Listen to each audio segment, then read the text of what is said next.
ክርስቲያን መሆን ማፈሪያ እስኪሆን ድረስ ክርስቲያን ይገደላል፣ እስኪያሳፍር ድረስ። በቃ ክርስቲያን መሆን መሞቻ ተብሎ እስኪቆጠር ድረስ ሰው ይሞታል፣ ሰው ይታረዳል፣ ሰው ይገደላል፣ ካህናት ይታረዳሉ። እንደምታዩት እንደዚሁ ዘመን ያን ጊዜም ካህናት ታረዱ፣ ዛሬም ካህናት ይታረዳሉ።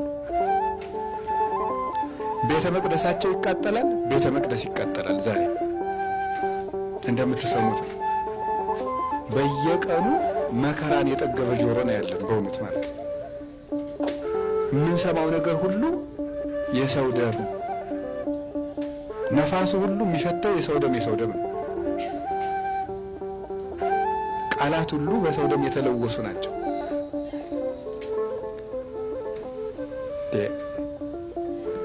ሀገራቸው ይወድማል።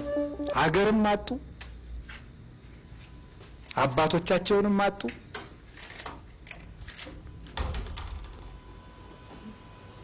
መጽሐፎቻቸውንም አጡ፣ ንዋያተ ቅድሳትንም አጡ፣ ልጆቻቸውንም ያጡ።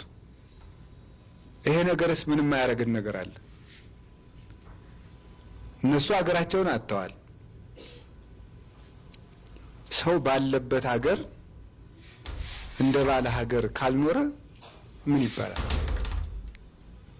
የግድ እኮ ወደ ሌላ ሀገር ተሰዶ መሄድ አይደለም።